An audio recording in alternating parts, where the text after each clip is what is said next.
out of practice.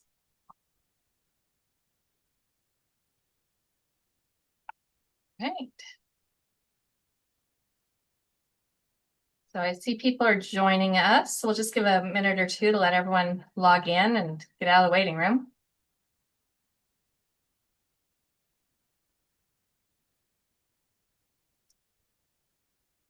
I think this is always the fun part while we start to see the numbers tick up and see who's joining us.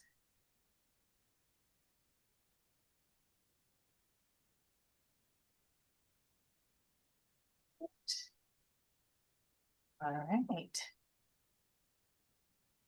Well, welcome everyone to the Historic Hawaiʻi Foundation and University of Hawaii at Manoa's co-sponsored lecture series on experts in historic preservation. We're really excited to have a wonderful forum today with all of the directors of our county and state parks departments, which will be rounding out our 6-week lecture series that began in January. Historic Hawaii and University of Hawaii have been co-sponsoring this series for about 4 decades. And every year, for the last 40 or so years, we've had a theme or a motif to talk about different aspects of historic preservation in Hawaii. And this year's theme was preserving Hawaii's parks. So we're really excited to have a deep dive and exploration into this issue. We started with our first lecture 6 weeks ago with Dr. William Chapman as our convener and co-curator of the series, who gave an overview of the history of Hawaii's parks, how they got started, what some of the major themes and design attempts and historic elements have been, and really set the stage for this entire lecture series. And then we spent 4 weeks exploring specific parks. 2 were on Hawaii Island, 2 were on Oahu. They all talked about stewardship efforts and how they approach different ways to take care of and perpetuate the public benefit of our parks.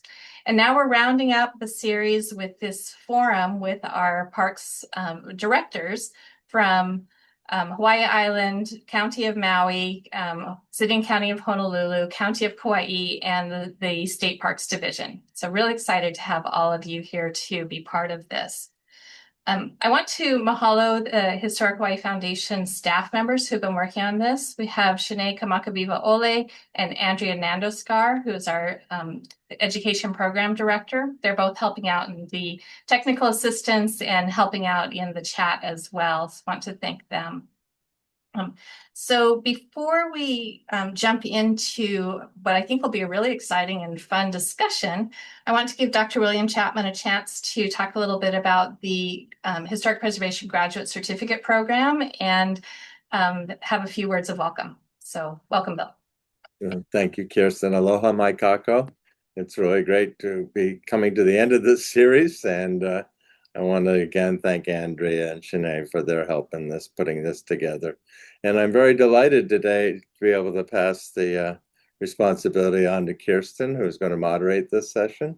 So I figure it's kind of fair trade since I had to do the whole of the first one on my own. So anyway, I want to say a word for the Historic Preservation Program. This series got started by Bill Murtaugh back in 1986 when he came out to run the program. And some of you may remember the name Bill Murtaugh.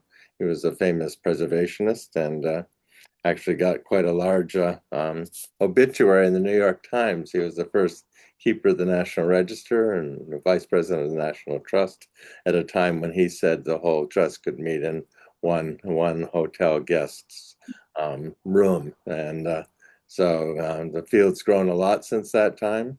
For many years, the program was in American Studies, but 2 years ago, we moved over to architecture, which I think is maybe a good place, particularly in that we can bring international students into the program in the future. So again, if you have any nephews, nieces, or if you have your own interest in preservation out there in the audience, be sure to look us up. You can go to the architecture school website and apply for the certificate. I'm now happy to pass this on to Kiersten, and again, delighted to have had a chance to be part of what I think was probably the 40th year of our series. Okay, thank you. Thank you, Dr. Chapman.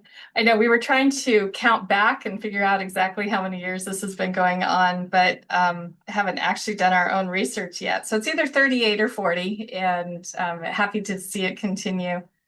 So again, I'm Kiersten Faulkner. I'm the Executive Director of Historic Hawaiʻi Foundation, which is a statewide nonprofit organization that helps people preserve Hawaii's historic places. So this has been a really exciting topic and theme for us this year. I think most people have a soft spot for parks and open space and reconnecting with nature or having opportunities to have recreation or just getting together with family and friends. But when we started talking about this, we thought, well, what do we mean by a historic park? You know, what does that actually encompass? And came back to two different types of historic parks.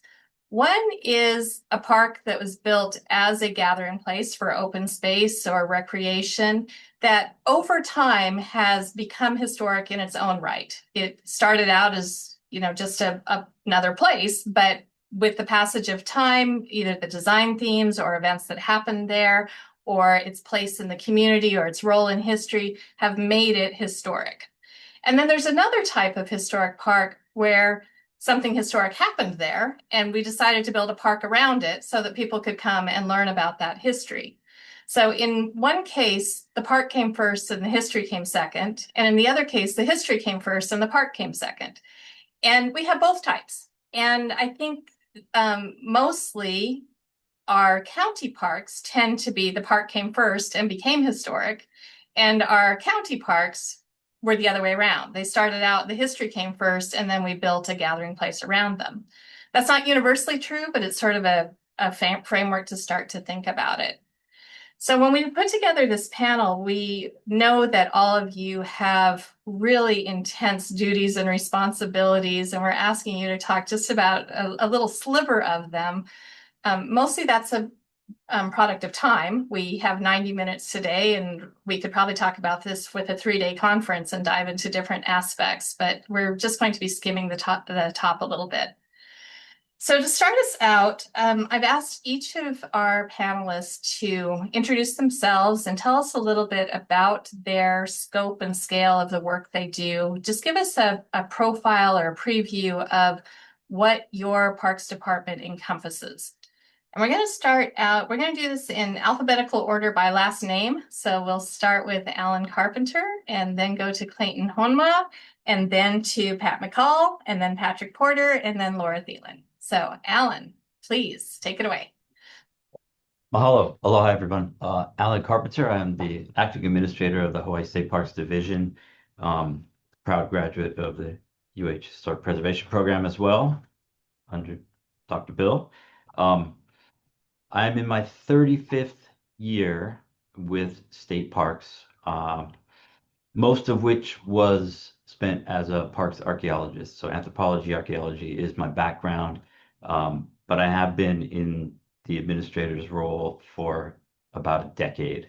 And our parks are we're part of the Department of Land and Natural Resources, which manages about 1.2 million acres of state land, a massive part of these islands. Our parks are only about 35,000 acres of that, which is a really, really tiny piece, but it hosts the most visitors. We get about 10 million visitors a year. We get about as many visitors to our parks as visit the state. It's a good correlation. And we have about 55 parks on 5 islands. And from Napali Coast, which is my background, on Kauai, which is our largest park, a wilderness park, nearly 7,000 acres, to Akaka Falls, right here on the Big Island, and a lot of places in between. We manage a lot of really incredible real estate. We definitely are in the second type of park category for the most part. Most of our sites were here before they became parks, and they were selected for their natural and cultural resource values. So because this is a historic forum, I want to give you some of this stuff by the numbers. We have 6 national historic landmarks, 3 royal palaces. So we have Iolani, Hulihe'e, and Queen Emma Summer Palace in Nu'uanu. We have 4 chiefly centers. We have the awesome responsibility of managing Mauna Ala, or the Royal Mausoleum, hosting the burials of most of Hawaii's chiefs. We have a fort that was actually a heiau. We have a pair of royal birthstone sites.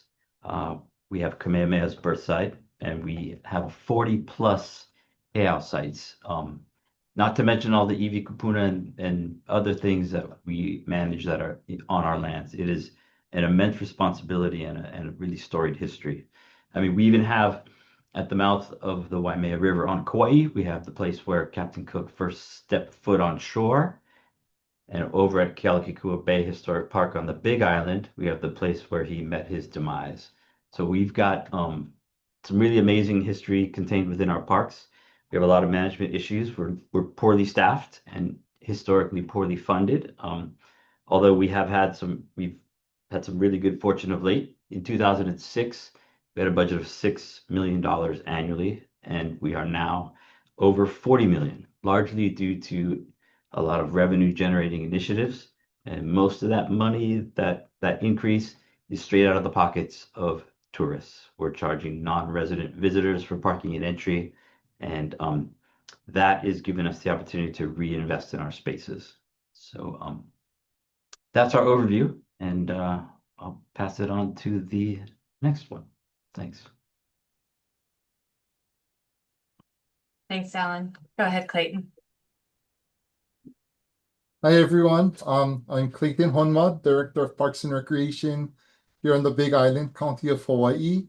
Currently, we have probably about 305 facilities here on the island that we manage and we take care of. That includes a zoo, a municipal golf course, cemeteries. We have also areas that have viewing areas like the Waipio Valley Lookout. Or also we used to take care of some of the lava viewing areas that we had in the past. But yeah, so we have a lot of facilities that we cover here on the Big Island.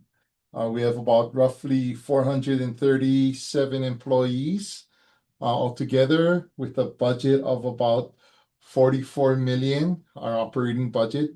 We do have divisions that also cover this island, which includes, our elderly activities division, our recreational division, our aquatics. We have cultural and education. We have the municipal golf course, the zoo, and our administrative staff. I served back when Billy Kinoy was the mayor, so from 2009 through 2016 was the last time I served. First as deputy director for the first 4 years, and then as director for the next 4 years. And in between that, I was a planner with the Office of Aging.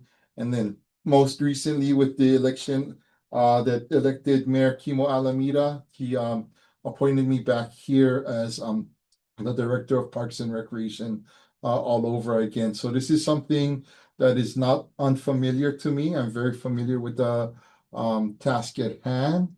And basically, we cover everything here on the Big Island, from keiki to our kupuna through the gravesite. So we cover everything. I took this job on and I'm excited about it. It's because we can give back to our community. I was born and raised here in Honoka'a and went to school here at UH Hilo, and graduated with my degree in sociology. But basically I was in recreation all right through, whether I was coaching or playing in sports right through, and have an affiliation with a number of different activities here on the Big Island, which also includes our drag strip and our racing arena as well too. So cover all kinds of aspects here on the Big Island. We once had open spaces under Parks and Recreation that has gone to finance, but some of our open spaces remain in parks facilities. So we oversee several open space facilities here on this Big Island as well too. And just like the state, I'm not going to say that we're poorly staffed, but we're understaffed. And yeah, and we could use more funding as well too to take care of our facilities here on the Big Island. But yeah, that's about all that I have to share right now. So I'll pass this on to the next person. Thank you. Great, thank you, Clayton. Pat McCall from Maui. Aloha, everybody. Thank you for having me on. My name is Pat McCall. I am the director here in the county of Maui. We're a little different than some of the other counties as we do encompass 3 islands, with Maui Island, of course, and Lanai and Molokai. And sometimes with its difficulty with access, we sometimes consider Hana, that region sometimes almost ends up as a 4th island. It's difficult to get out there, but we do have quite a few facilities out there. Department-wide, we're a department of just under 450 employees. We do have, like others, we have a significant budget. I come from the Department of Education originally, so when we start talking about budget shortfalls, I'm real familiar with that. But we currently, last couple of years, we've kind of tightened our belt, as you are all aware of, I'm sure. We face the issues with the fires here on Maui County. So department funds have been, we've been very careful with that, is how that has affected our entire county basis. So we've operated about a $42 million operational budget, and then a capital improvement budget that's, dependent on the number of projects. We currently have opened just under 50 capital improvement projects. Yeah, there are quite a few. We try to keep an active list down to about 10 or more a year, depending on what stage they're in. So we're doing that. But we have, like the other facilities, the other counties, we have some good, a large number of facilities, whether playing fields, 22 community centers, campsites. We have a raceway park as well, with a drag strip and stock car track and motocross track and remote control car track for that matter. We also have a firing range, a municipal golf course, 8 swimming pools, 25 beach parks, etc. So, again, the typical spread of a county parks department. We run various programs. I think, serving our elderly, we worked with the Department of Human Concerns and house a lot of their projects within our facilities. We also run our PALS program. That's our play and learn session. Some people refer to it as summer fun traditionally, whatnot, but we run a winter session as well as a summer session. COVID took our numbers down several years ago, but we are up at this past year a little over 1,200 for summer.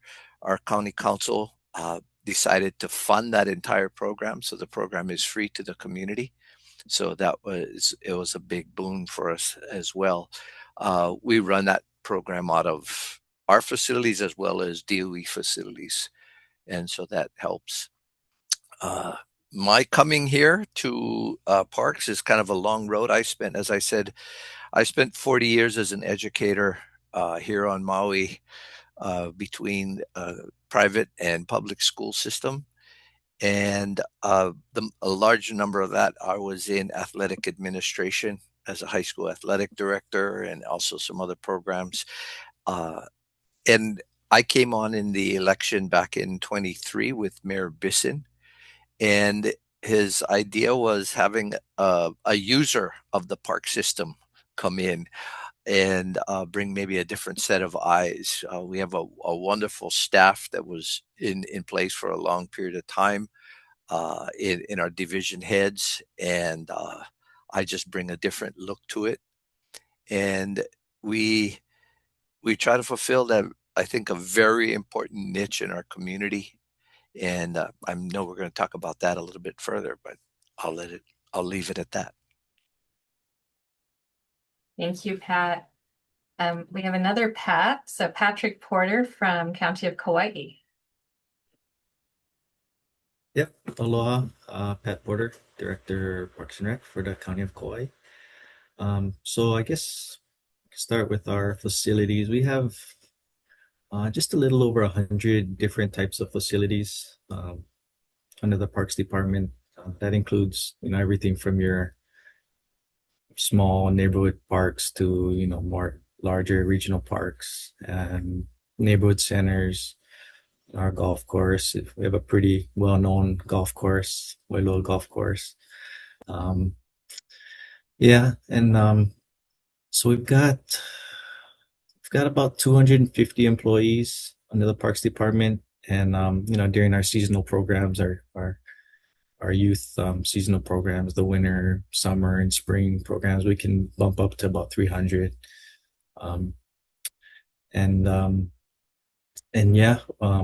Swimming pools. But I think one thing different from Kauai than the other islands is that for some reason, not sure why, but all of the facilities maintenance for all of the county's facilities falls under the Parks Department. I'm guessing it's because we had the most facilities, and so they just threw it under Parks. But we're also in charge of all of the repairs and maintenance for fire stations, police stations, the Lihue Civic Center. It's all falls under the Parks Department. So we're a little different that way. Wow.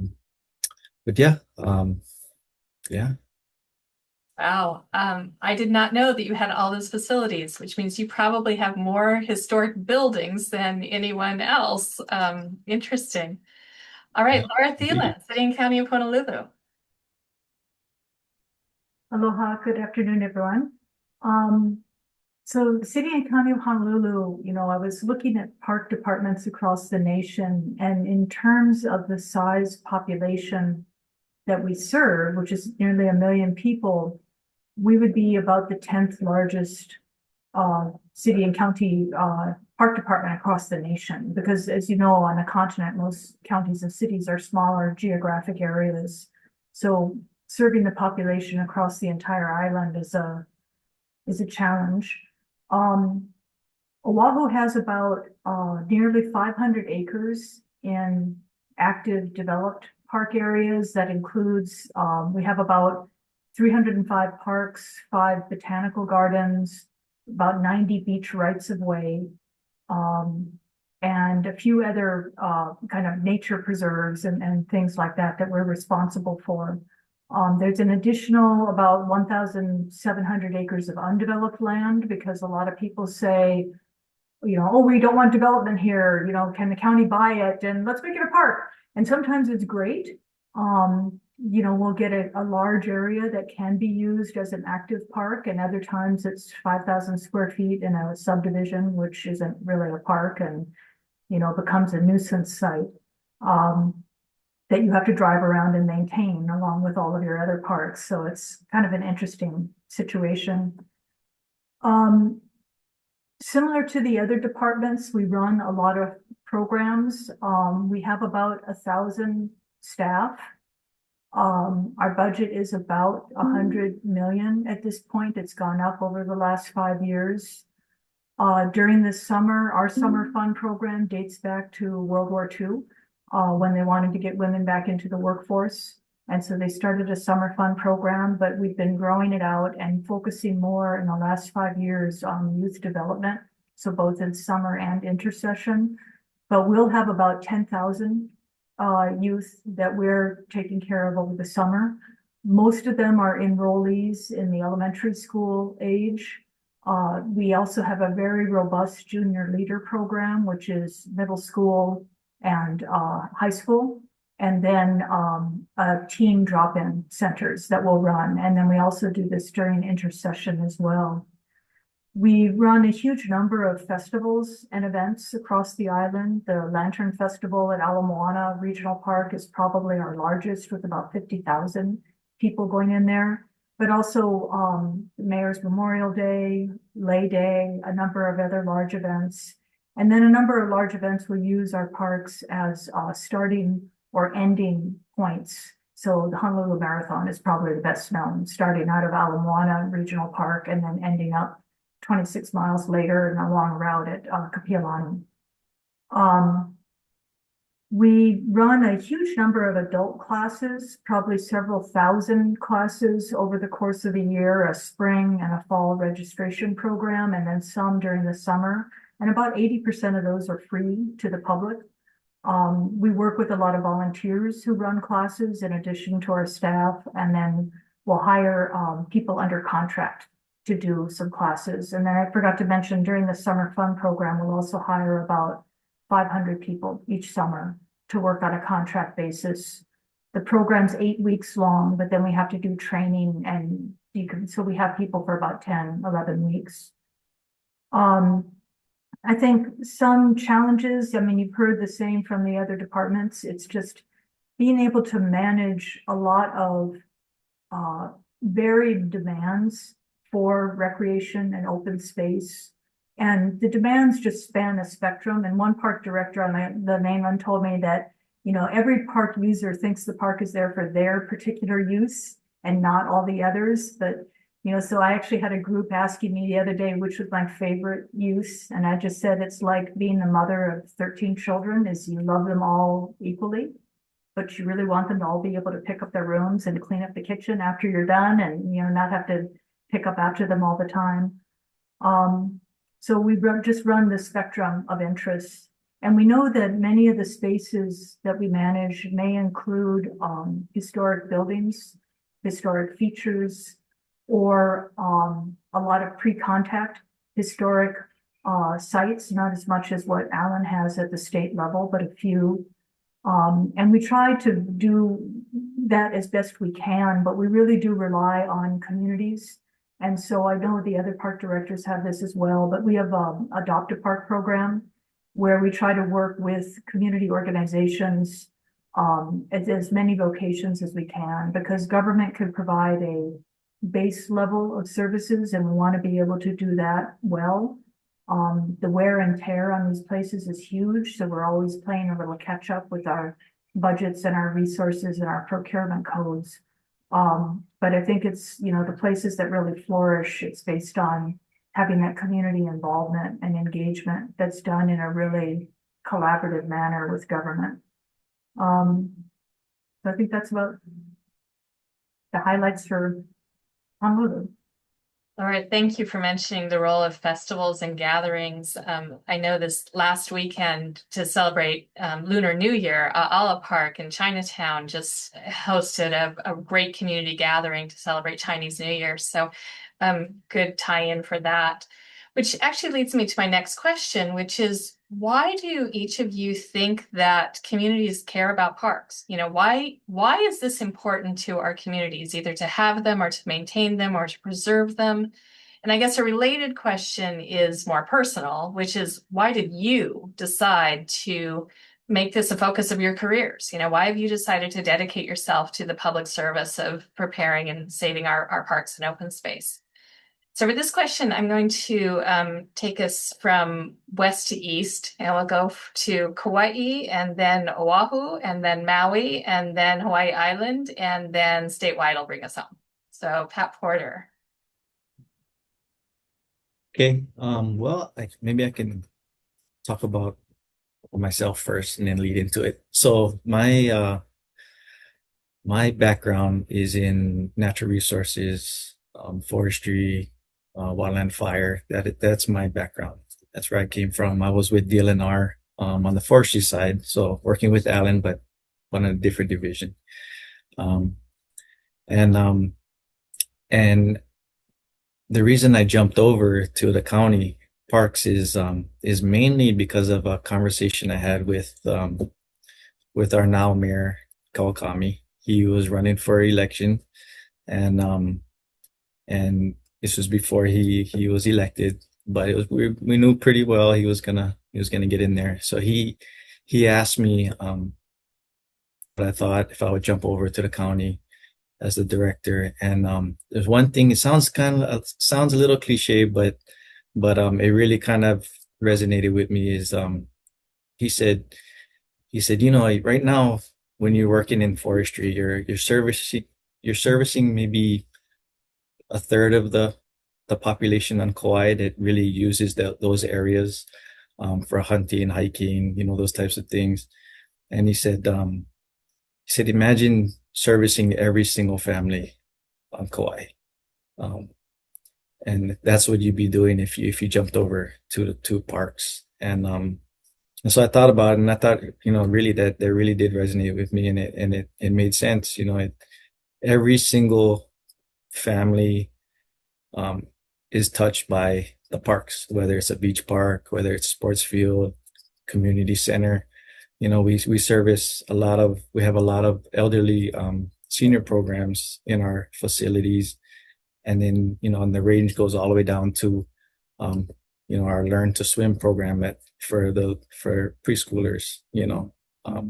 So, you know, we really do touch every single, you know, part of the community at parks. And I think that's, you know, and then the longer I've been in this position, a little over 7 years now. We're in our second term with Mayor Kawakami, and you know, and every year it just reinforces that, you know, you learn something new about who's been using the parks, you know, every year, and it truly is, it does touch everybody in one way or another, and every family is influenced by the parks, and I think preserving that is huge for the community. I think there's no other, I can't think of any other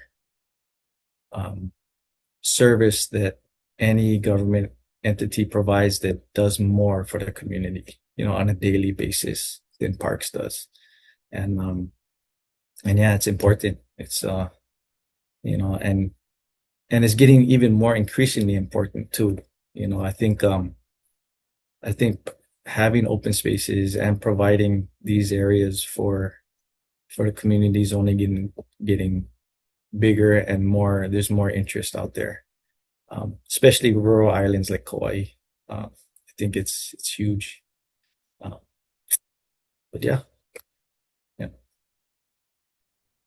Mahalo, Pat. Laura? I guess kind of following on Pat's thing, I also came from working at the state, and I was interested in you know, I'd been in the legislature and it was not a good fit for me. Prior to that, I'd been at DLNR too, and the land and resource was always kind of front and center for me. And so when I was looking around, had an opportunity to apply for this job as the Department of Parks and Recreation Director. What really drew me to it was the land. But when I started the job, and I spent the first month going around the island and meeting the staff and talking about what was done, I realized that city and county parks are very different from state parks. It's not necessarily a resource that you want people to either stay out or only come in, you know, after they've kind of been educated to protect it. City and county parks are, you know, this is where people are meant to gather. This is where they're meant to play and to be very active with each other. And that is so essential, not just in a rural community, but also in an urban, highly urbanized environment, because it's some of the few spaces that people can gather together. And I think that is really important for, you know, a democracy. I know it sounds a little bit corny, but you need to have people be able to get together and meet each other and play with each other and interact with each other across socioeconomic, racial, ethnic, you know, divides. And it's one of the advantages, I think, being an island community that we have over the continent, is we don't have enough space to, you know, gate ourselves off from each other, which is good. And so people do interact more. And I think it's something that you know, trying to bring into our department, which they do, but to do with more intention, is how we can have more interaction in the parks. So I mentioned the youth program earlier. You know, it shouldn't just be a childcare program. We have the baby boomers retiring. We have a shrinking workforce. A lot of people have left. And so it's important that we really invest in our human resources and being able to work in these youth programs and to make them more robust in what they're providing to the youth, more intentional. So we've been working on kind of an outcomes-based program design around leadership and health and wellness and sense of place. Trying to add in benchmarks, not mimicking the DOE because we're not teaching, but the social and emotional learning, focus on the soft skills that youth are learning. I think they always did learn them in these programs, but again, being more intentional. So, you know, these youth are growing up where they're used to working together in a group. They're used to being able to resolve differences between themselves. They're used to being able to lose gracefully and continue playing with each other. So I think there's a lot to parks in addition to the space. It's kind of the programming and the other offerings that go with it. And that ties into the staff that we all have, because your groundskeepers, your skilled trade people, you know, they're necessary to keep the places safe and in working order. But you really need the recreational staff too, with the approach to be able to build these programs, to bring the people around them, and then to work with the community groups that want to work with the parks. So I think all of that, you know, just being able to wrap that package up, where you're combining the land and the people together, and what you're producing for society out of that is just a very rewarding career. Mahalo, Laura. Pat McCall. Thank you. I want to preface this by saying I often look at this job as a 1,000-piece jigsaw puzzle. And because from day one, when I got in, it's sort of people, if you can imagine someone walking into your office, dumping the 1,000 pieces on the desk, picking up one piece and telling you, this is the most important one, this one right here. And at the same time, they hide the puzzle. They hide the picture. So yeah, you have to kind of figure things out. And it's, I think Laura mentioned it earlier. Everyone thinks that their park is, or their activity in the park is the most important one. And I think that goes towards what you're talking about as far as how important the park system is to our day-to-day life. Whether it be the memories of kids participating in programs or spending time with their families at beaches, at parks, and hikes, whether it be those people who use our parks to maintain their health. I regularly have communications with our kupuna, for instance, who use our pools for shallow water aerobics exercises, and that's an important part of their life. And their health maintenance. I also think that people sometimes maybe overlook our role in emergency management, and what those spaces we provide in times of emergency for our community. Unfortunately, I got a crash course in that early in my stint here. But I was amazed at the efforts by our employees and our community to support our system with that. So yes, all of those programs that everyone is mentioning are touch so many different parts of our community. And you asked why I came into it. And again, I mentioned that I had been an educator for 40 years. I did have some park in my blood. My father retired from Hawaiʻi National Park. He was one of the original founders of the park, actually, way back when, just after the war, and had a wonderful career with the National Park Service, and actually lived at the top of Hawaiʻi in what is now Science City, way back when in the 40s. But I think also my time in education, I was in sports administration, I was an unpopular fella in the sense that I didn't think that the purpose of high school or middle school sports was to send us directly to the NFL, NBA, Major League Baseball. I thought it was our job to create good people, and I think our facilities in parks provide that, and our programming. Laura mentioned the programming. The programming in parks also contributes and sort of helps the schools along with that as well, to where we create better citizens, and we allow people to uh, experience programs that provide them with challenges and goals and healthy opportunities to react with one another. As I said, I came into the park system trying to bring a new system, a new set of eyes to something that had been managed a certain way for quite a bit of time. My regular speech to our employees is I want them to work as if they think that it's their daughter's wedding that's going to be held in the community center that you're working on. It's it's your child's baseball game that you're getting that field ready for. It's your grandchild's first birthday party that we're having in this beach pavilion. Or even to the point of, hey, clean this restroom like your grandmother's going to come use it. And it's an idea of just kind of taking more pride in our facilities and working towards that. And I'm very kind of proud of our staff in the sense that I think they've responded well, and we're working towards those goals. Mahalo, Pat. Clayton. Yes, I agree with all of the previous directors before me.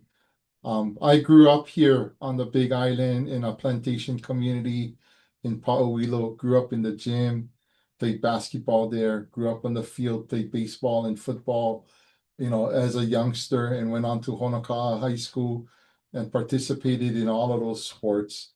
And later on came to UH Hilo, played intramural sports, ran the intramural program, and also was able to coach, in my early adult years as well too. So I participated in a whole bunch of sports activities growing up, and being from a plantation, you kind of have this sense of a really good sense of community where the community raised you, and really you didn't have to lock your door at home because you was in a safe community. And if you did bad, the whole community knew. So you tried to be as good as possible, because your aunties and your uncles would give you scolding if you did bad. And your father would find out before you even reached home that you'd done something wrong. And so, during that area of growing up, in that era of growing up in the plantation, in that environment was just an incredible environment to grow up in. And part of the reason why that I took this job when Mayor Billy asked me to come on board was the ability to preserve that and to also give back. Because at the gym, you not only had the kids there, but in the morning you had the nutrition program happening, you had elderly activities there. And in those sports complexes and those facilities, whether they're beach parks or they're the equestrian centers where you have rodeos, or you have your volleyball tournaments happening, or your soccer tournaments happening, they're gathering places, and people gather and they get to socialize. And many people, they forget the aspect of parks and recreation. What is the more important aspect to all of this is not only the competition and the ability to work hard to reach your goals, but also the social aspect, keeping people together. During COVID, we kind of lost that a little bit. But the purpose of our facilities, here is to be a gathering place for everyone to gather. And I think even in the kupunas for you, for those that come to the nutrition programs, to the congregate meal sites that we do have, or the elderly activity classes that we do have in the mornings. Those activities, yeah, they're important in giving people purpose of doing what they want to learn to do or want to get out of a program. But the most important part is that social aspect, keeping their mind sharp, being able to talk to each other. That is probably things that people don't think about as much, that is out there. But yeah, all of the places and facilities that we do have, beach parks, equestrian centers, pavilions, the gathering places are important to all of us. And also, I guess, or having open spaces. I mean, you don't want to have overdevelopment happen. And to preserve open spaces, say like Kohanaiki Beach Park for us, that's a resort, yet it's a beach park for people to come and surf and play. We have the community involved in that, and we have Parks and Recreation helping to manage the whole place. That's kind of a great aspect of things happening all together. There's Ankeline Ponds that we have Opaiula in that Ankeline Ponds, but the resort takes care of that Ankeline Ponds for us.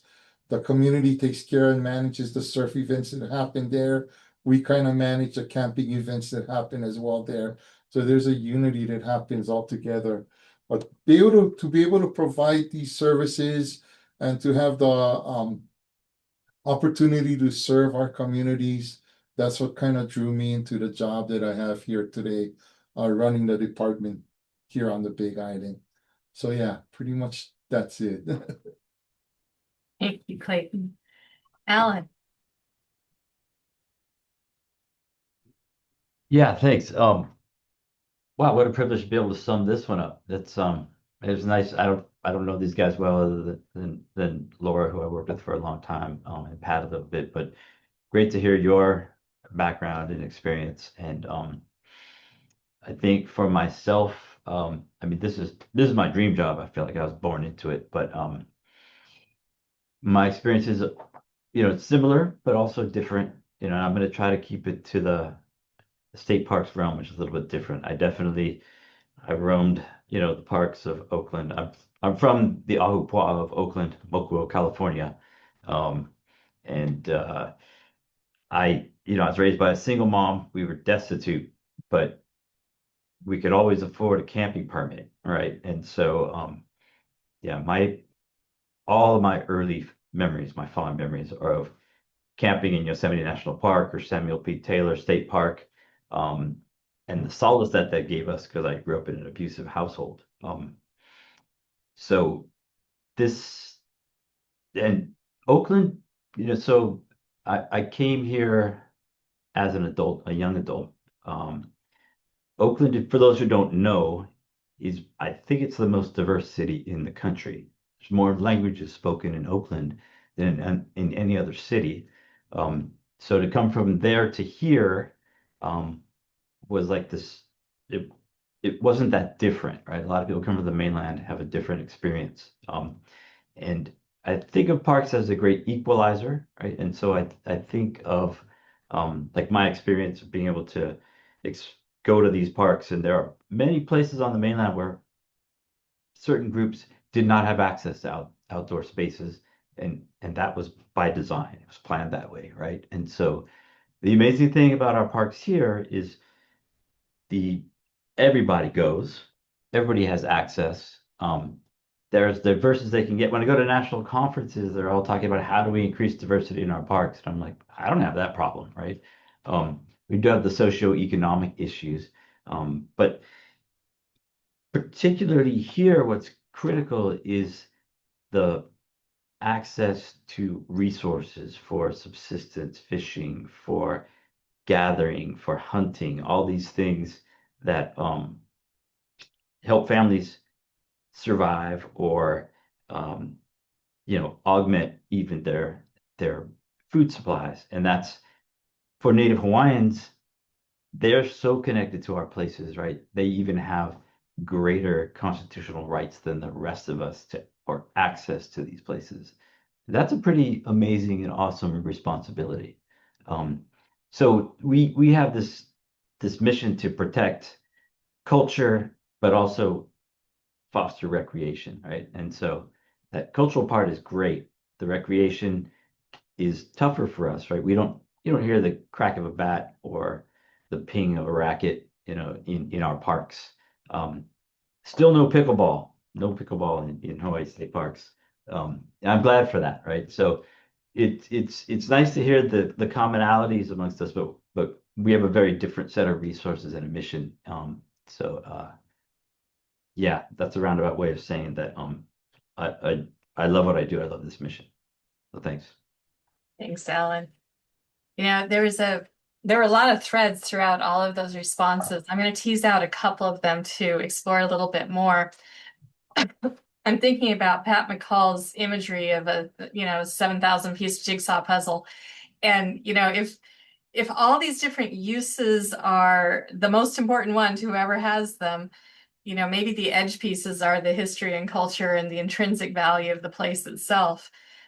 So I guess there's two related questions here. When you have that many demands from a very wide and engaged constituency, how do you balance that? How do you say this is the place where we're going to preserve, but this is the place where we're going to put in pickleball courts? How do we, make those different decisions? Because we don't want to have baseball fields on our heiau, but you also don't want to just have these neglected 5,000 square foot lots in the middle of a subdivision, right?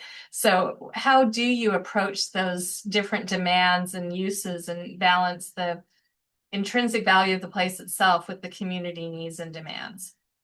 So I'm going to throw that one open to whoever wants to take it first. Or I can just call on someone, but I can roll with it.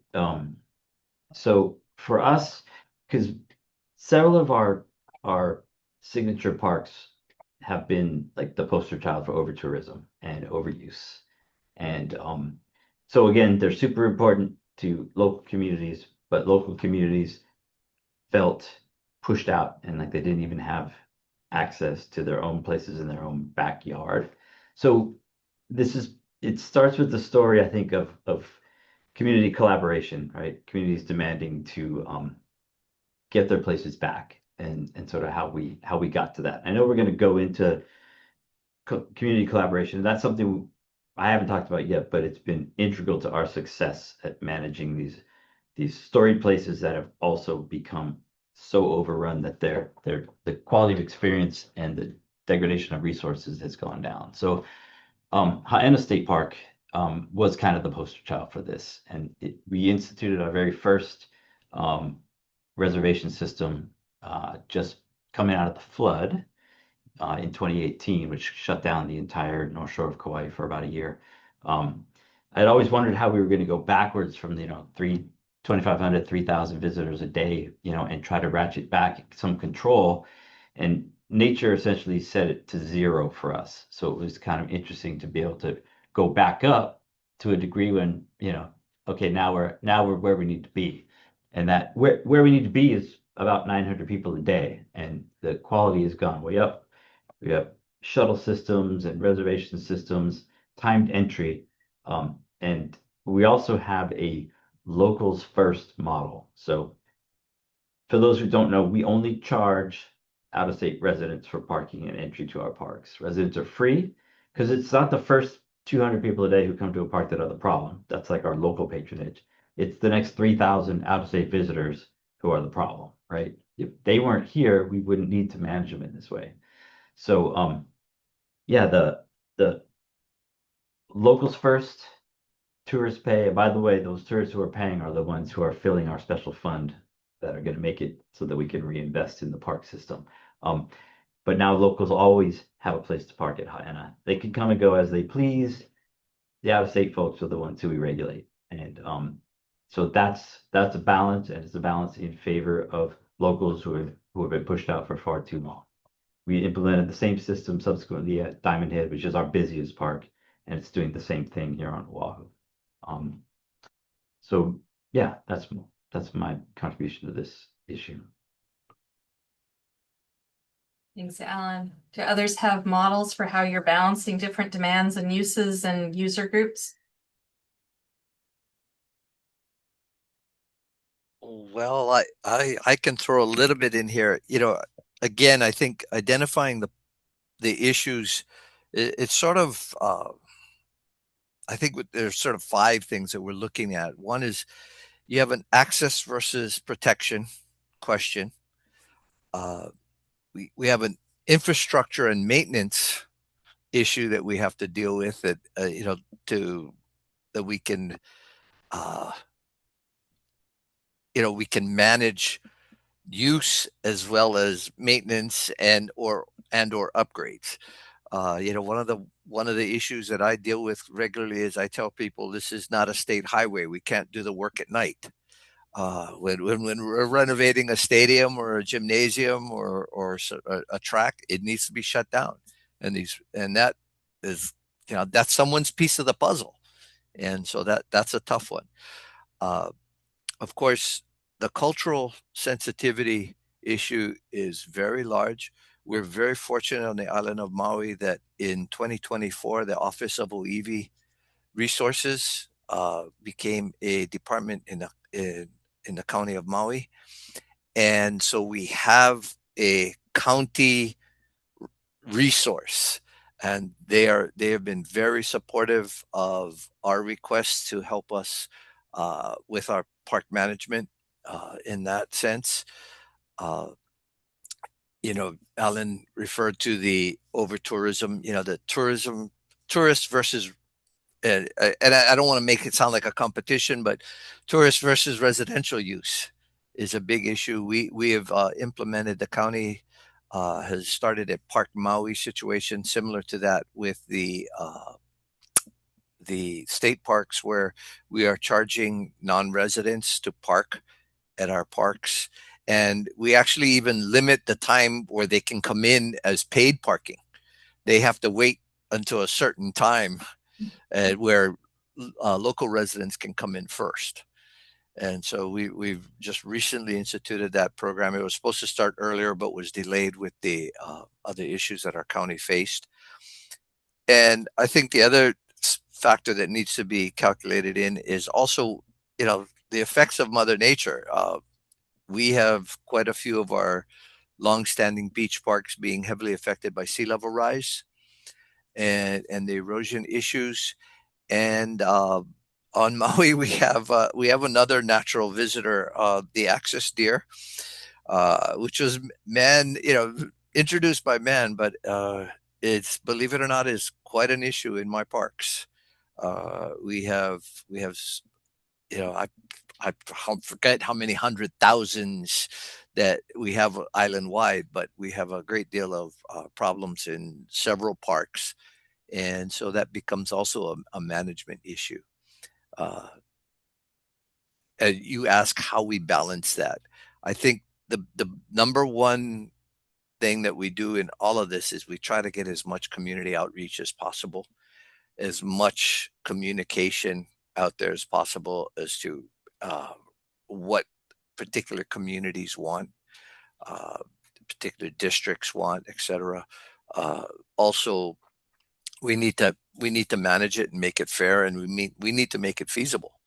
So if you have any quick answers, by the way, please give them to us, because we could use as much help as possible. But we do maintain a pretty robust permitting process that's very difficult, and it goes to some of those staffing questions that we also talked about earlier. But the issues are easy to define. The problem is the answers and solutions. Thanks, Pat. Anyone else want to talk about how you engage in balancing your competing uses in these facilities? Yeah, I can share a little bit as well too. So much like Pat on Maui and the state, we do have higher fees for visitors for camping, or we just recently implemented zoo fees as well too. So for us, the kupuna, the keiki, all free, local kupuna, local keiki. Adults here is like $5, I believe, and then for the visitors, they pay a higher fee to get into our zoo. And even our camping fees are that way as well too. Our visitors pay a higher amount for camping at our different parks that we have here on our island.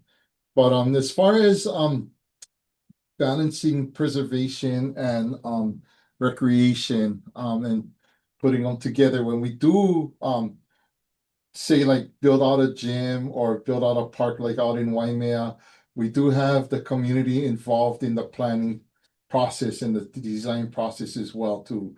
So they kind of ask, kind of involve the youth sports groups, the different groups. The community is invited to come and participate and share in the planning process. And if there's something that we gotta preserve, then there's those considerations are highly taken, with us. I know in Waimea, the Kalani Shooting Park that we developed out there, we started off with a playground, a covered play court, and a football soccer field with another undeveloped football soccer field on the side. But in the meantime, we found Iwi Kupuna out there, and we had to have a burial treatment plan go through, and we made sure that the representative from the burial council out there in Waimea was involved in the whole process.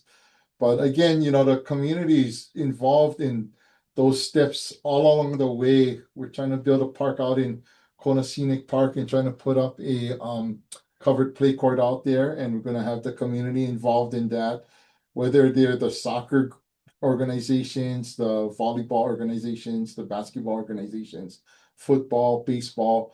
But with that, also the community is all invited to come to our planning of that facility to have some input, and their input is, again, highly regarded and taken into great consideration as we open up that place. I mean, we have to have one that is good for everyone, and we try to be considerate of all of that.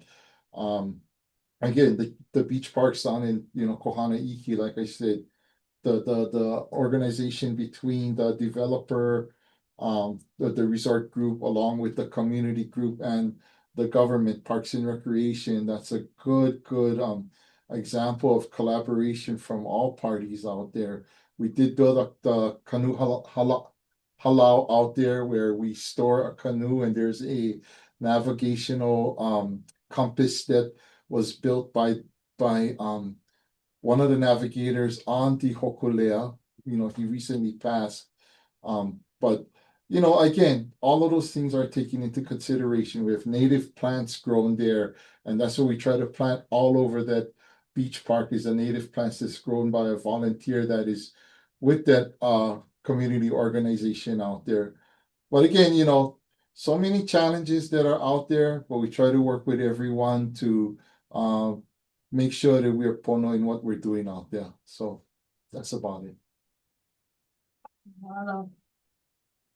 Here's sort of a related question, and I'm going to get Pat Porter and Laura the chance to answer this first.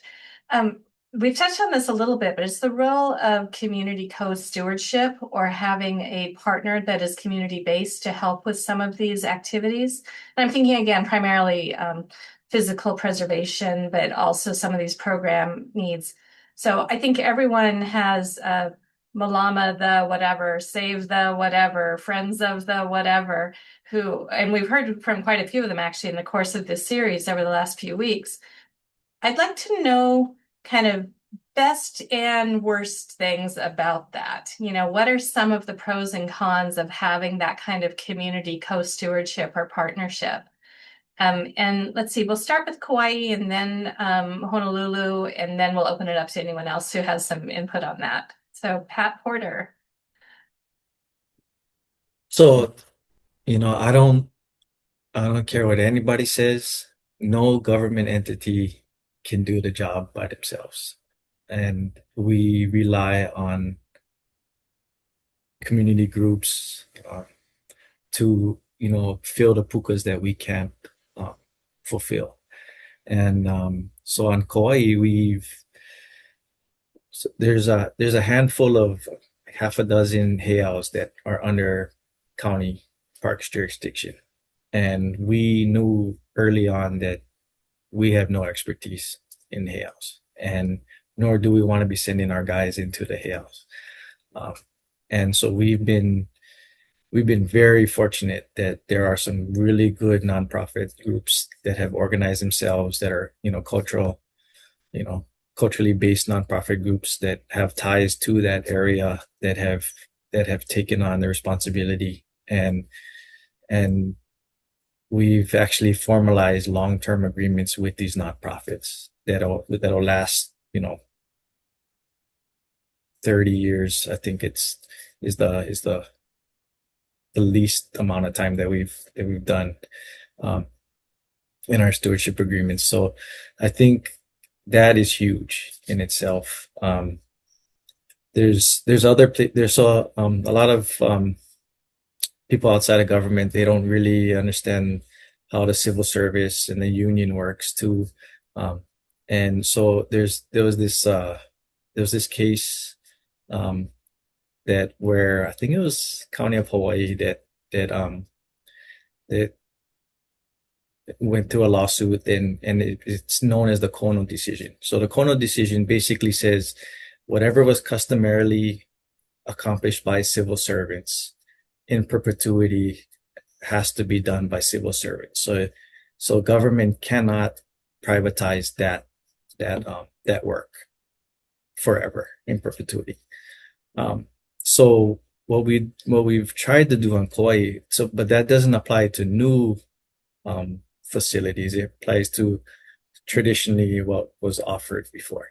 So like say our motocross track on Kauai, it was an agreement that the county would provide the motocross track to the community, but that a nonprofit group will steward it and run it, and that way there's more flexibility with the maintenance of that motocross track than there would be if, say, a civil servant had to go and maintain it. Yeah. And so we've been doing that more often. We're looking at doing that for a rodeo arena over here, just because it provides more flexibility in our procurement, things like that you can do things a lot quicker, and then the community can see the results a lot faster. And so those are good. We've got those agreements in place, and the nonprofits are running them. One thing that is negative about it is that sometimes you have nonprofits that fizzle. You have infighting within the board members or things like that, and then those solid agreements that you had originally don't carry over through time. And so we're seeing that too, and you work through it, and sometimes you got to move on from that nonprofit to a different nonprofit, things like that. And so that's been a challenge in getting community involvement in managing some of our places.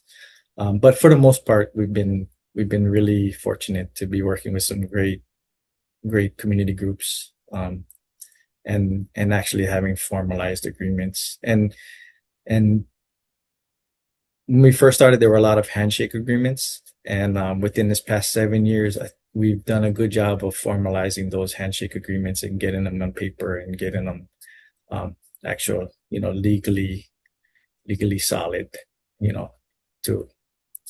to move forward even after this administration's done and all that. So, but yeah, I would say a lot of our heiaus are cemeteries, and then these kind of not super mainstream sports have been the key ones that we've been able to get community support for, and for the management side. Great examples. Thank you, Pat. Laura, you want to talk about co-stewardship models and pros and cons on Oahu? Yeah. Well, I think, starting with the positives, An example would be, having a model where a group is working with the department consistently, and building the understanding and the relationship where they can understand the needs, the support that could be provided, and prepare for things, build things up over time. Our botanical gardens works a lot with a variety of volunteers, and we have, if you haven't been there, Liliuokalani Botanical Garden was actually, I think, a part of Foster Botanical Garden, and then School Street and H1 went through and severed it, at least at the top, although the stream flows underneath and goes through both. And there's a school group, a charter school group that goes in there, I think, on a regular basis, as well as some other groups that have really worked with the botanical gardens on turning that into really a flourishing area with native plants. And they've been able to provide that sustained help over time. And it's really made the place just wonderful. And there are other examples of that, but it's just, you build that relationship, that trust, that understanding. The flip side is sometimes a group will come in and, again, what they're approaching us about, it's a very good thing. Everybody would support it, but it's just one of 1,000 other things that are going on. And it's like, this needs to be done, and the park department needs to do it. And there's kind of a lack of understanding of the resources that departments have to be able to support these things. And then sometimes it's just people not getting off on the right foot, and it goes downhill. And so we had one group that we inherited, the Cocoa Head coconuts, that were repairing the stairway going up to the top of Cocoa Crater, and the relations under the last administration and the group were just pretty awful. But we worked with them coming on in, and we've built it up to be something where we can work together. We are, mutually supporting each other, and similar to Kauai, trying to put these agreements down in writing where we can, not because they're enforceable contracts, they're not. These are volunteer groups, but it helps. It's kind of planning. By putting it down in writing, you have to have thought through things, and then you have to reach agreement on it. And then it's two people that have very good intentions can walk out of the room and each have a very different perception of what was said or what was agreed to. But when you put it down in writing, it's like, oh, okay, that's what that meant. And you all refine it and sign off at the end. And then those things have a better chance of lasting over time, from administration to administration. And it gives something to go back to where the group can change it, but at least it gives something to go back to, because when you're dealing with people's memories, we're all fallible. So I think the more the groups can approach us with the understanding that, as Pat said, government can't do it all. We can't pay it all. We were talking earlier about our budget and our staffing, and it does sound like a lot, but when you're looking at the areas we're managing, the hundreds of thousands of people that we're serving, the hundreds of thousands of permitted activities that are taking place, across all of these areas, we're not funded the way the private sector would be funded to operate these types of single areas, and events and activities. So I think if people approach with that understanding that the group would need to contribute, and it can contribute financially, but then it's still going to be competing for the time resource within the department of the skilled staff who can make something happen, or it could contribute sweat equity or a combination, but that it's still going to need to have the department to have the time to work with it. And the timetable of the staff is always going to be somewhat limited because they're serving, all of the other groups too. So approaching with, an open heart and understanding and patience is really key. I often say, volunteering and working in the parks is not for the faint-hearted. You need to have consistency and patience. But then once you have those relationships, it becomes very durable, because once you kind of get into the government groove, you know, then people are used to you, they're there to support you, and it works really well. Thank you, Laura. Just reminds me of the saying of, you know, progress moves at the pace of trust, and relationships take time, and they're complicated. You know, people are complicated. Alan, you want to talk about some co-stewardship models at state parks? Yeah, I think actually, I can follow up on exactly what these two were talking about, and it goes back to my earlier statements about how we were introducing new management at Haena and other places. I didn't focus so much on the community part, but more the mechanisms. But yeah, at Haena, we were working with a group of amazing stewards, Hui Maka Ainana Omakana, for 20 plus years in a volunteer context, right? So that trust was long built, and they helped create the plan that we implemented. But it has evolved to such an amazing degree that they are now co-managing the park with us. And in fact, their footprint and their influence is so much greater than ours. So at, as an example, right, they manage the visitors for us, but they also manage the cultural landscape. And the servicing and control of Haena State Park by the Hui and their partners, Hanalei Initiative, has created 55 jobs for the community there. We have 2 staff assigned to that park. They have 55 jobs created. 55 that's half the number of staff I have working in the parks right now, right? I would trade with any of these guys for their staffing numbers. We have 155 on the books. You know, I heard what, 400, 300, 450, 1,000. I'll take it, right? And we have this immense responsibility. So we are absolutely, it's evolving from stewardship to co-management. And we've had to go back multiple legislative sessions trying to amend statutes to make this model perfect. And we were actually ahead of the legislation, and we're still at the legislature right now with a co-management bill making its way through that I'm sure is, you know, I hope it will be the final solution to creating these agreements. And it's going to go beyond state parks to our entire department. So it's going to allow DOFA and DOBOR and Division of Aquatic Resources create these co-management groups. So it's evolving immensely, and it's evolving because we need it, but also because the communities need it, right? They need to take responsibility for their own places. They want to, right? And it can also be an economic boom for small communities too, right? So, and it's where it started, but it's moving. It could be in Hana next at Wainapanapa. It will be at Kealakekua Bay eventually, soon. So, yeah, the community voices are they're not just there telling us what to do; they're doing it for us. It's been a pretty amazing journey the last 10 years, from all volunteers to the folks at Haena just built us a $1.7 million bathroom with money they collected from tourists. Didn't come from us. It came through them, and they're building it, right? So Yeah. talk about cutting through bureaucracy, right? This is a whole new realm, and it's pretty amazing. Thank you, Alan. I'm keeping an eye on the clock, and I feel like I have many more questions for all of you, but I did promise to keep this to 90 minutes.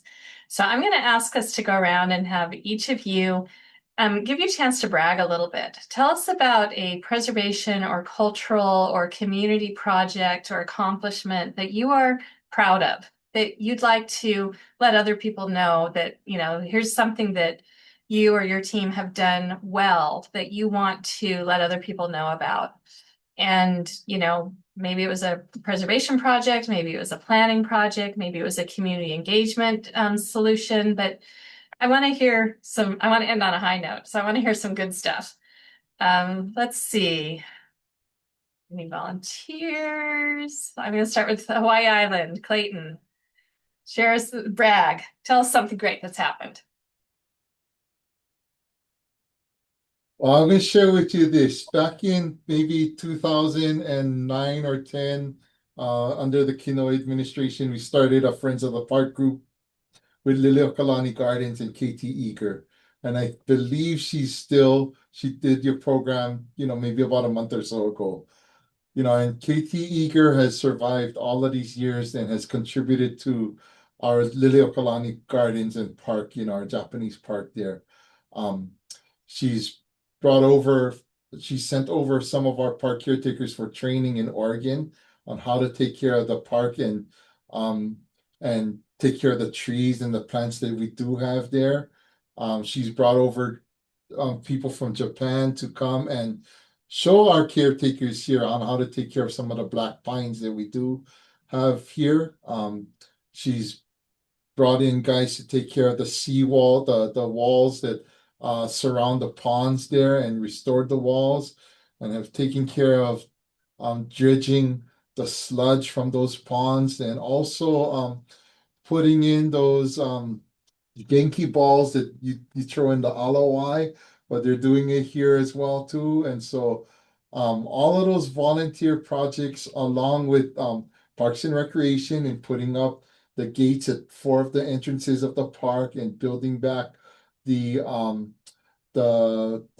kind of the bridge that's now an iconic scene at the park, has really done an outstanding job in bringing back life to the park. We're doing currently tree trimming there, some tree removal, but a lot of tree pruning, to making sure that the park is safe. There is also every December now, or January, they light up that park for us, and has brought in tremendous life to that park. We're managing the feral animals there a lot better now.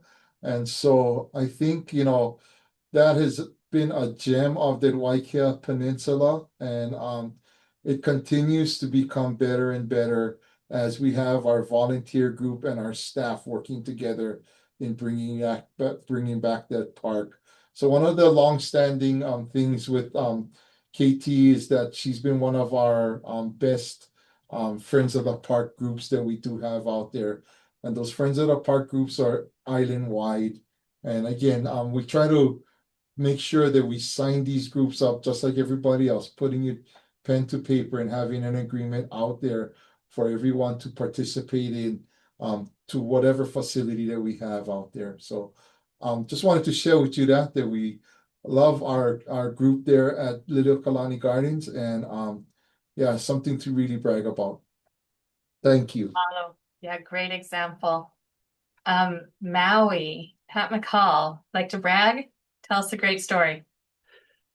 Well, I'm not quite sure about bragging, but I do know we're proud of, several years back we did a beach parks vulnerability and adaptation study, and as far as we know, it's the first one done across the state, and we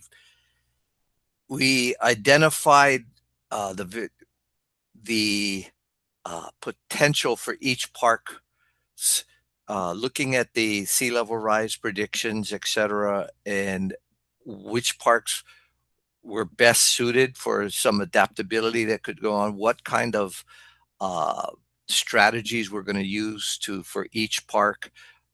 We do not want to harden our shorelines at this point, but we're doing we have a dunes planting division within our beautification section, or they're a section, not a division at this point, but and we plant native plants, etc., to encourage dune development and basically preserve our shorelines as much as possible as we work towards our planned retreat. We're very excited about that program. We're also, going back a little bit to some of those community programs and partnerships. We have a grants coordinator, and we give a large number of basically land in kind grants, and whether they be through leases or ROEs that are renewable, with a very defined scope of work. So we're very fortunate to have long-standing partnerships with, groups like Naikani o Maui out on the west side, who, what was once a park, but has long been understood to be a part of a royal complex at Moku'ula there, and Kamemeiki Park there.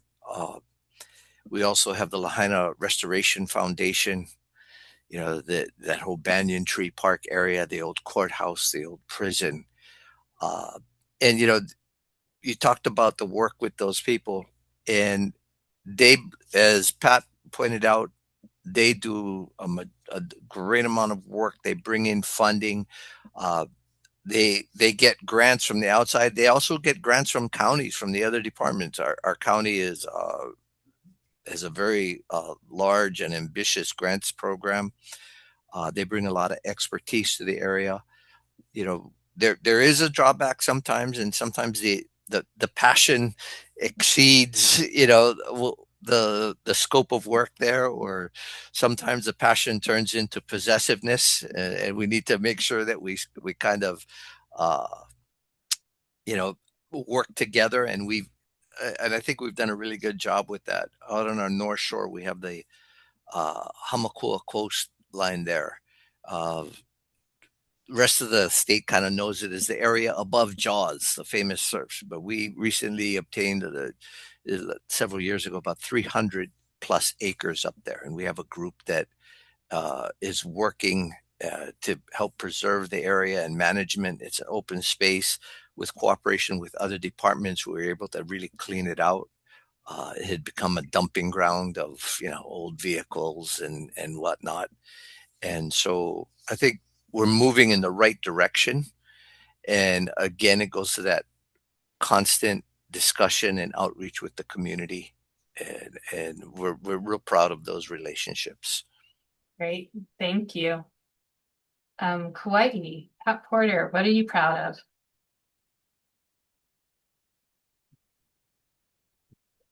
I think the thing that comes to mind is just the culture shift that we've been able to kind of foster here on Kauai. I think it's trickled down to, it's not so much the operational side, but it has, it trickles down to that. But I think just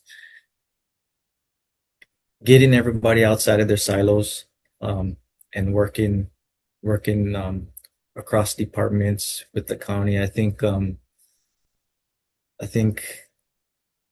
of the incidents we went through helped with that. The rain, the 2018 floods, the COVID was huge. I think we talked about fostering relationships with community groups, but in addition to that, fostering relationships within departments, within the county, within the state departments that are on the island. I think we're in a really good place on Kauai right now with our relationships, just cross jurisdictional, and just within the county itself. I think there's more of in recent years, there's been more of a willingness to work with other departments, work with other agencies, for a common goal. On Kauai, we're growing. Kauai is getting bigger, but we're still small enough that relationships matter. Relationships are important. And I think we've, if we're bragging, I think that we've done a good job on Kauai of fostering those relationships, and I hope it continues. Yeah, I think that's mostly it for us. Thank you. Laura, I think relationships matter in big cities too, but would you like to share some accomplishments or moments of pride? I guess one, I inherited that was going on for a long time is the recreational staff at DPR are really good at events. And so they set up an annual lay court with the selection process where they bring in a lot of cultural practitioners to help select the lay court for the year. And then that rolls into a very large May Day program that takes place at Kapi'olani Regional Park. And people who are lay makers will come in and bring lay in, and then they have a panel of experts that will help judge those, and they're up for display. The Royal Hawaiian Band will always play. We'll have different halau come and do dancing in the lay court. So it's really, you know, an example of kind of a historic and cultural program that they run on an annual event. And that was really created by the recreational staff themselves, and they come from across the island. You know, I don't even get involved in it at my level. They've got it all down. They just want me out of the way, you know, show up, we'll give you a lay, here's a parking stall, and then get out of the way. And they run it all, you know, and they've got it down to a science. As far as things, you know, that the department's doing more recently, the backlog of repair and maintenance and capital improvement projects is pretty horrific because construction costs go up. You know, all of our infrastructure is aging, demands across the whole city are huge. Everyone here has the same problem.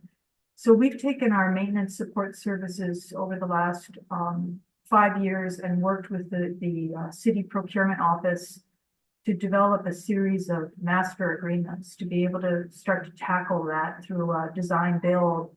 And we've re-roofed over 40 buildings, in some cases building complexes, entire gymnasium, pool complex roofs and everything. And we've done, you know, Central Oahu Regional Park, the tile roofing, you know, some very specific things, but we actually got up more recently to get to a historic building. And our department was able to work with the State Historic Preservation Division to get approval to replace using existing type materials for the historic Betcher Estate roof that was going to fall in. And the historic architect, Glenn Mason, provided us some information that we could put into that letter so that we could get approvals, that we were able to use our roofing contract and take a project that, you know, hadn't gone through the customary design, bid, build process of the centralized construction department in the city, would have been a 5 to 10 year project. And we had it done or about to get it finished in under a year. So I think building that capacity in the department to handle the, you know, more routine types of work, even with historic structures where we have the master agreements, you know, is just something that we want to keep expanding in our department. Great, thank you. Alan, what are we proud of at State Parks? Sorry, and I just saw that Glenn Mason is here with us today, according to Andrea. So thank you, Glenn. You are a gem. Hey, Glenn, I will echo Laura's sentiments. We actually need to do, and we're trying to do what Laura's doing it for our facilities. I like to tell people that the Hawaii State Park system and I are about the same age, and neither of us is aging gracefully. But what I'd like to share with you guys, what I'm proud of, I think, is just the story of the name change. What's in a name? From Russian Fort Elizabeth State Historical Park back to the traditional place name of Pa'ulaula, which, given what's going on at the national level and the erasing of history, I think it's really nice to be authenticating it. And Russians were here for 15 minutes, you know, in the 1800s. Hawaiians were there since the dawn of time, and they fought there. They built that fort. It was part of Kamauali'i's chiefly compound. And so to restore the place name with a battle against Russians, I'm probably 2 degrees of separation from Vladimir Putin through this exercise. It's kind of crazy how proud Russians are of their global influence. So to win that battle and restore the proper name to a place, I think, is something that its time has come, and we need to do more of that.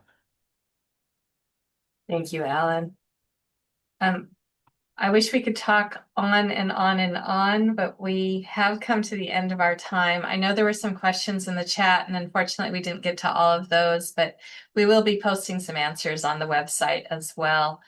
We did record today's session, so it will be posted to historichawaii.org and to the Historic Hawaii YouTube channel if anyone wants to get it on the replay or share it with your friends and family. But I just want to thank all of you for participating in today's forum and really for all the work you're doing. I mean, I think of the mass challenges in front of all of you, and we just barely scratched the surface. But I want to thank you and thank your staffs and thank all your community partners for really making these very special places part of our community. Dr. Chapman, do you want to have any final words as we close out this year's lecture series? Oh, it's very kind of you to suggest it, Kiersten. I'm really was pleased with the discussion today. I thought it was really enlightening and interesting. I had been putting in a little comment here about even the Russians weren't Russians, most of them anyway. A lot of Germans in the Russian company. So anyway, I thought it was terrific, and thank you all for putting in the time today. And I hope it looks like our audience stuck with us. And at one point we were up into the 80s, so I'm really pleased with the program this year. I've told Kiersten many a time, and Andrea as well, that when this program began back in '86, I think Bill Murtaugh was lucky to get 5 people to attend the talk. So we started getting it up to about 30, and then we got a regular audience of about 50. But I think the Zoom format has worked very well. We can reach people from around the world as well. So thank you all for participating. Thank you, Bill. And, good luck at the legislature and with all of your county councils. I hope they are giving you all the support, and we will see continuing investment and stewardship of all of our parks. So mahalo, everyone. Thank you. Thank you.